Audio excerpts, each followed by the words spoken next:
Hello dear students, आप लोगों का इस नए क्लास में स्वागत है। आज की हम अपनी इस नए क्लास में हम सीखने वाले हैं nature of poverty. It means मैं ऐसा कह सकता हूं कि पॉवर्टी को कैसे मेजर करते हैं, हम उसके बारे में सीखेंगे। पॉवर्टी का नेचर क्या होता है इसके बारे में सीखेंगे। So basically nature of poverty को दो पार्ट्स में बांटा गया है। फर्स्ट आपका जो है वो है एब्सोल्यूट पॉवर्टी। फर्स्ट क्या है आपका एब्सोल्यूट पॉवर्टी, और सेकंड आपका क्या है रिलेटिव पॉवर्टी। इसको हम डिटेल में समझे उसके पहले मैं आपको इसको शॉर्ट में सिंपल लैंग्वेज में आपको मैं एक्सप्लेन करता हूं। जो पॉवर्टी होता है आपका, राइट, उसको दो पार्ट्स में डिवाइड किया, यानी समझने के लिए उसको दो पार्ट्स में डिवाइड किया, उसके नेचर को। एक आपका एब्सोल्यूट है और आपका रिलेटिव है। जो एब्सोल्यूट है पहले हम उसकी बात करते हैं। एब्सोल्यूट में क्या होता है, ये एक लाइन डिसाइड कर देंगे। क्या कर देंगे? एक लाइन डिसाइड कर देंगे। ध्यान से समझना इस बात को। एक लाइन डिसाइड कर देंगे एंड उसी के बेसिस पे कंपैरिजन होगा। क्या? एक लाइन डिसाइड कर देंगे और उसके बेसिस पे क्या होगा? किसके? इस लाइन के बेसिस पर कंपैरिजन होगा, राइट।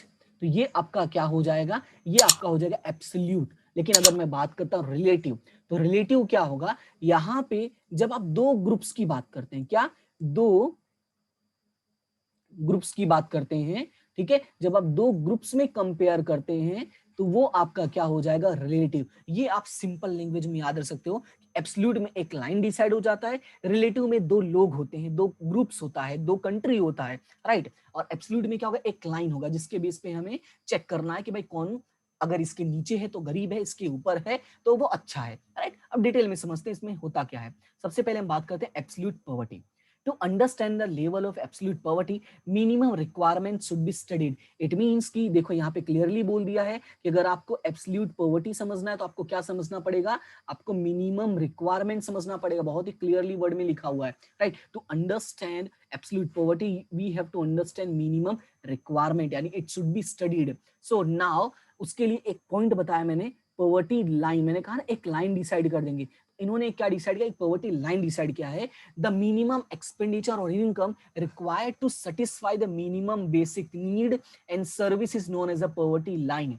इट मींस कि आपकी एक गरीबी रेखा डिसाइड कर देगा। इसको हिंदी में कहते हैं गरीबी रेखा। ये वर्ड आपने काफी बार सुना होगा, ऐसा नहीं है कि जो मैं हिंदी वर्ड्स बोल रहा हूँ आपने नहीं सुने होंगे, क्योंकि ये हमारे सोसाइटी से रिलेटेड है और डेफिनेटली आज नहीं तो कल, नहीं तो परसों हमने डेफिनेटली इसको सुना होगा, राइट। हम कहीं ना कहीं अपने आस पड़ोस में ये सुनते रहते हैं कि गरीबी रेखा के नीचे है, उनको राशन मिला है by the government in this pandemic situation, right. So the minimum expenditure और इनकम रिक्वायर्ड टू सेटिस्फाई, यानी एक मिनिमम रिक्वायरमेंट होता है, ठीक है, एक मिनिमम पैसे की जरूरत होती है और उनका एक इनकम की रिक्वायरमेंट होता है। देखो मिनिमम एक्सपेंस या बोलो मिनिमम उनका इनकम, ओके। क्यों? To satisfy the minimum basic need, अपनी जिंदगी की कम से कम की जरूरतों की, यानी मिनिमम बेसिक्स को उनको सेटिस्फाई करने के लिए जो कम से कम खर्च करना पड़ता है या कम से कम पैसे की जरूरत पड़ती है, that is known as a poverty line. अब सिचुएशन क्या है, इसका एग्जांपल देते तो आपको बहुत अच्छा क्लियर होगा। जैसे कि मान लो एक आदमी है, ठीक है, उसको अपने एक महीने की जिंदगी जीने के लिए, ठीक है, ये कलर मैं चेंज करता हूं,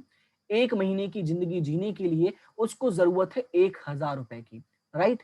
तो मैं ऐसा बोल सकता हूं अगर उसकी इनकम 1,000 रुपए है देन ही इज गुड, या यूं बोलो कि उसको एक्सपेंस कितना करना चाहिए? 1,000 रुपए ही करना चाहिए, राइट। अगर ये दोनों चीज सेटिस्फाई हो रहा है इट मींस कि वो अच्छा है। तो ये हो गया हमारा पॉवर्टी लाइन। अब देखो क्या है, now the population having income of expenditure below this poverty line, यानी ये जो 1,000 रुपए मैंने एग्जांपल के तौर पे लिया, अगर इस लाइन से पीछे हैं, राइट, इस लाइन से क्या है? पीछे है या कम है, ठीक है, तो हम उसको क्या बोलेंगे? Are said to be absolutely poor.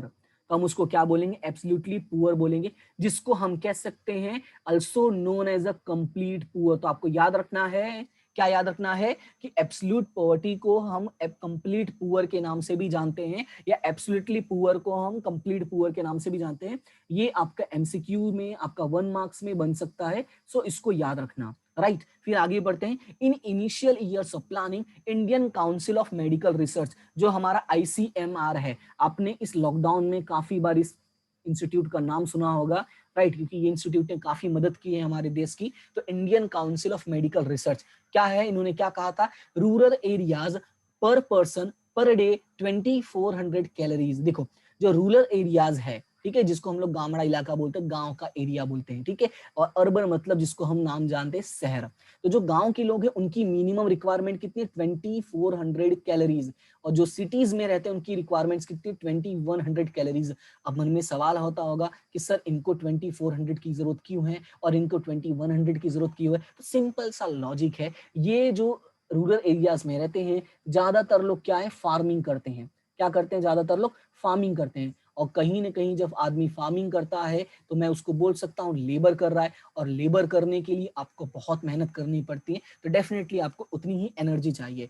और सिटीज में, अर्बन एरियाज में ज्यादातर कंप्यूटर बेस्ड वर्क होता है, राइट। कंपनीज में काम करते हैं, कंप्यूटर बेस्ड पे ऑफिस में काम करते हैं, उनको इतना रिक्वायरमेंट नहीं है। दैट्स वाई ये 21 कैलोरीज ये स्टडी के बेसिस पे होता है, ऐसे रैंडम डिसाइड नहीं होता, राइट। इन्होंने स्टडी किया है, चेक किया है लोगों को, और उसके बेस पे डिसाइड किया भाई 2400 गांव के लोगों को, रूरल एरियाज को, एंड अर्बन एरियाज को 2100। They take only calories which is physical. लेकिन यहाँ पे एक बात है, ये सिर्फ फिजिकल रिक्वायरमेंट की बात हो रही है, ठीक है। देखो कैलोरीज क्या है, ये फिजिकल रिक्वायरमेंट है, शरीर की ऊपरी आवश्यकता है। To make more progressive minimum standard of living should be decided. लेकिन इसको और अच्छा बनाने के, टू मेक मोर प्रोग्रेसिव यानी और बेटर करने के लिए, राइट, क्या करना होगा, स्टैंडर्ड ऑफ लिविंग को भी इंक्लूड करना। We have to include standard of living, right. सिर्फ आपकी कैलोरीज की रिक्वायरमेंट अगर हो जा रही है तो इसका मतलब ये नहीं कि आप अच्छे इंसान हो। सो हमें क्या चाहिए, मतलब आप गरीब नहीं हो। We need standard of living, right. तो उसको भी इन्होंने डिसाइड किया, मतलब स्टैंडर्ड ऑफ लिविंग का मतलब, so they included expenditure on education and health. ये हमारी दो सबसे ज्यादा रिक्वायरमेंट चीजें हैं, एक एजुकेशन और आपका हेल्थ है। हम जितना पढ़ेंगे उतना हमारे लिए बेटर होगा, हमारी हेल्थ जितनी अच्छी रहेगी हम उतना काम कर पाएंगे, उतनी इनकम कमाएंगे, उतना हमारा लाइफ जो है वो अच्छा बनेगा। दैट्स वाई इन दो चीजों को इंक्लूड किया गया है, राइट। क्या क्या इंक्लूड किया गया, आपका एजुकेशन और आपका हेल्थ।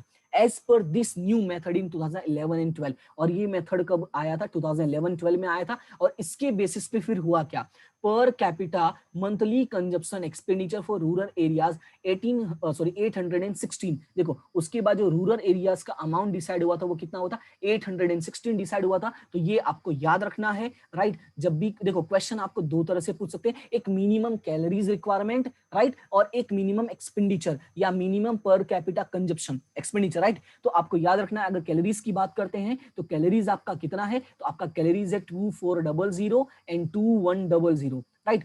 ये मैं इसको कैंसिल करता हूं, मैं वापस लिखता हूं, हाँ, मैं इसके साइड में लिखता हूँ 2400, ओके। कैलोरीज एंड रुपीज की बात करोगे तो रुपीज कितना है, 816 रुपीज। अब बात करते हैं per capita monthly consumption expenditure for urban area, sorry for urban areas. जब मैं अर्बन एरियाज की बात करता हूं तो कितने रुपए की जरूरत है, 1000 रुपीज। तो याद रखना है कि जब मैं रुपए की मैं बात करूंगा, तो रुपए में बात करूंगा तो गांव में कितने रुपए की जरूरत पड़ती है, 816 रुपए की, 816 रुपीज की। लेकिन सिटीज में अर्बन एरियाज में कितनी जरूरत पड़ती है, 1000 रुपीज। और इसी को माना गया है आपका पॉवर्टी लाइन। यानी जब हम रुपीज में डिसाइड करेंगे तो इसी को क्या डिसाइड किया गया, इसी क्या माना गया, पॉवर्टी लाइन माना गया।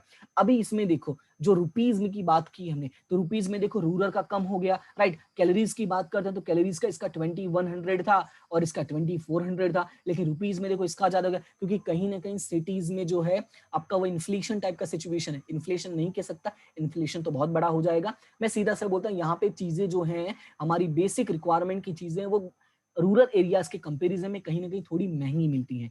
अब अर्बन एरियाज और रूरल एरियाज में यही तो डिफरेंस है, और दैट्स वाई वहां का जो एक्सपेंडिचर है वो क्या है, कम है, राइट। क्लियर है इतना, अब आगे बढ़ते हैं। To calculated international level the cost of all resources consumed by an average adult are consider.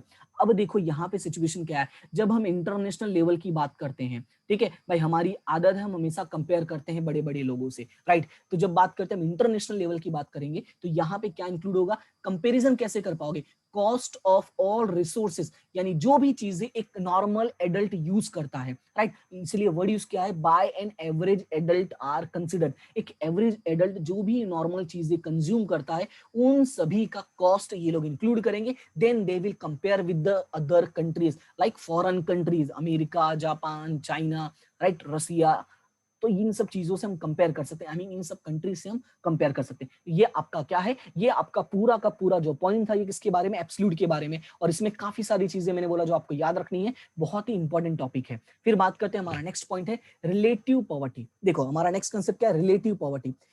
income inequalities existing in different groups of people living in society are considered। देखो मैंने short में explain किया था कि ये क्या करता है, कंपेयर करता है बिटवीन डिफरेंट ग्रुप्स। तो याद रखना है कि रिलेटिव पॉवर्टी क्या है, इनकम इनइक्वालिटीज। क्या बात करता है ये, income inequalities existing in different groups of people living in the society are considered. Commonly in every economy, income disparity is seen. In that case, lower income class is considered relative poorer than the higher income class. Basically क्या होता है, जब हम बात करते हैं किसी भी कंट्री की, चाहे जो भी हो, एक सोसाइटी की बात करते हैं, एक एरिया की बात करते हैं, एक स्टेट की बात करते हैं, राइट, एक सिटी की बात करते हैं, तो वहां पे सिचुएशन क्या होता है, इनकम डिस्पैरिटी हमें दिखती ही दिखती है, राइट। आय की जो डिफरेंशिएशन जो डिफरेंसेस हैं वो हमें दिखते हैं। तो हम क्या करते हैं, जो लोअर इनकम ग्रुप है, राइट, जो लोअर इनकम क्लास है, हम उनको क्या बोलते हैं, रिलेटिव पुअर बोलते हैं, compare to higher income class, right. यानी जो 10 लाख रुपए कमा रहा है वो 5 लाख रुपए वाले को क्या समझेगा, गरीब समझेगा। जो 15 लाख रुपए कमा रहा है वो 10 लाख वाले को क्या समझेगा, गरीब समझेगा, पुअर समझेगा, राइट। सिंपल सा लॉजिक है। रिलेटिव मतलब कंपेयर करा है ग्रुप्स के बीच में। जैसे अंबानी के लिए हम सब गरीब हैं, राइट, हमारे लिए भी कोई ना कोई गरीब होगा, क्योंकि हम जिस सिचुएशन में, इट मे बी पॉसिबल कोई और होगा जो इस सिचुएशन में भी ना हो, तो हमारे लिए वो लोग पुअर होंगे, right. So society is divided into different income groups, और दैट्स व्हाई जो सोसाइटी है उसको क्या कर दिया गया है, डिफरेंट इनकम ग्रुप्स में डिवाइड कर दिया गया है। और उसी के बेस पे हम जज करते हैं कि कौन अमीर है, कौन गरीब है, इतनी इनकम वाला गरीब है, इतनी इनकम वाला अच्छा है। Argued in context of India, अब इंडिया के कंटेक्स्ट में अगर ये बात करें हम लोग, instead of studying the concept of poverty and poverty line, relative poverty और unequal distribution income should be considered. अब देखो इंडिया के कंसेप्ट में इन लोगों ने क्या बोला कि अगर हम बात करें पॉवर्टी या पॉवर्टी लाइन की बात करें, तो उससे बेटर हमारा क्या, रिलेटिव पॉवर्टी है, क्योंकि यहाँ पे यही सबसे ज्यादा है। और अनइक्वल डिस्ट्रीब्यूशन ऑफ इनकम, इससे क्या पता चलेगा, इससे पता चलेगा सोसाइटी में अनइक्वल डिस्ट्रीब्यूशन है, क्योंकि इट मे बी पॉसिबल कि जिनके पास थोड़ी बहुत इनकम है उनके पास फैसिलिटीज बहुत है, लेकिन कहीं ना कहीं वो दूसरी सोसाइटी से या दूसरे ग्रुप से बहुत गरीब होंगे। क्यों, उसका रीजन है क्योंकि अनइक्वल डिस्ट्रीब्यूशन हो रहा है। जैसे मैं बात करता हूँ जो झोड़ी बोल रहा हूँ, ये जो झुग्गी होती है ना, जिसको हम लोग बोलते हैं ये स्लम्स बोलते हैं, स्लम एरियाज बोलते हैं ना, देखो वहां पे जो लोग रहते हैं उनको भी ये सारी चीजें मिल रही है, वो भी पढ़े लिख रहे हैं और उनकी भी हेल्थ थोड़ी बहुत ठीक ही रहती है। मैं पूरी तरह से खराब नहीं बोलूंगा, but still they are poor, क्योंकि हम जब ग्रुप की कंपेयर करते हैं और उनके बाजू में जो अच्छी सोसाइटी होती है, राइट, जो अच्छी, जैसे मूवीज में हमने देखा होगा, एक साइड बड़ी बड़ी बिल्डिंग होती है और एक साइड ऐसे स्लम्स एरिया होते हैं। तो अब देखो फैसिलिटी तो दोनों को मिल रही, पानी दोनों को मिल रहा है, सारी चीजें दोनों को मिल रही है, लेकिन कहीं ना कहीं जो बात करते हैं, जब हम कंपेयर करते हैं तो उनको गरीब माना जाता है और इनको अमीर माना जाता है, राइट। तो इसीलिए बोला भाई इंडिया के कंसेप्ट में भाई ये वाला अगर स्टडी करते हो तो हमारे लिए बेटर होगा, कंपेयर हम बेटर तरीके से कर सकेंगे, राइट। सो आई होप कि ये सारी पॉइंट्स आपको क्लियर हो गए होंगे। किसी भी पॉइंट में कभी भी कोई डाउट होता है तो डेफिनेटली कमेंट सेक्शन में आप बता सकते हो, और उम्मीद करता हूँ कि जो दोनों टॉपिक है आपको बहुत अच्छे समझ में आ गया। देखो मेरा टारगेट यही है कि जितने भी स्टूडेंट्स, देखो स्टूडेंट्स के साथ इस साल, पिछले 2 साल से जब से कोरोना आया है, नॉट ओनली टीचर्स, स्टूडेंट्स की भी हालत बहुत खराब है, राइट। वो ना प्रॉपर ट्यूशन जा पा रहे, ना प्रॉपर स्कूल में स्टडीज कर पा रहे, क्योंकि ऑनलाइन एजुकेशन अभी तक इतना डेवलप नहीं हुआ इंडिया में, बट यूट्यूब डेवलप हो चुका है, लोग अच्छा एजुकेशन प्रोवाइड कर रहे हैं यूट्यूब पे, और उनमें से एक मैं भी हूँ। मैं भी कोशिश कर रहा हूँ कि आपको अच्छे से अच्छी चीजें एक्सप्लेन करूँ, अच्छी से अच्छी स्टोरीज बना के एक्सप्लेन करूँ। तो अगर आपको ये सारी चीजें अच्छी लगती हैं, आपको ऐसा लग रहा है कि आई एम वर्दी, राइट, कि मैं अभी भी वो हथौड़ा थाम सकता हूँ, तो please like share and subscribe जरूर करें, राइट। एंड ये आपका क्या होगा, एक सपोर्ट होगा, ओके। ये आपका एक मेरे लिए मेंटली सपोर्ट होगा, फिजिकली सपोर्ट तो नहीं चाहिए मुझे, ना मॉनेटरी सपोर्ट चाहिए, बट मेंटली सपोर्ट मेरे लिए होगा, राइट। तो उम्मीद करता हूँ आप ये सारी चीजें करोगे, और वीडियो को लाइक शेयर सब्सक्राइब तो करना ही है, साथ ही साथ हमेशा हंसते रहे, मुस्कुराते रहे और आगे बढ़ते रहे। मिलते हैं हम अपने नेक्स्ट क्लास में, तब तक के लिए thank you so much and have a good day.